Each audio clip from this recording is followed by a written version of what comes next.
අමරදේව සූරීන්ගේ නීලායකසන් මහත්මියගේ දස්කොන් ප්‍රමිලාපේ වෘත්තාන්තයේ ඒ ලස්සන ගීතේ ඔබට අහන්නේ.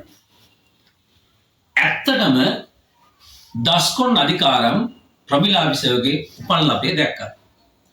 කන්ද උඩරට ගිනියම් කළ ඒ ඓතිහාසික ප්‍රේම වෘත්තාන්තය මම විශ්වාස කරනවා උසස් පෙළ සිංහල විෂය ධාරාවට නැති වුණත් රසාස්වාදයට පෙරවදනක්සේ සැපීම යෝග්‍යයි මං සිතනවා.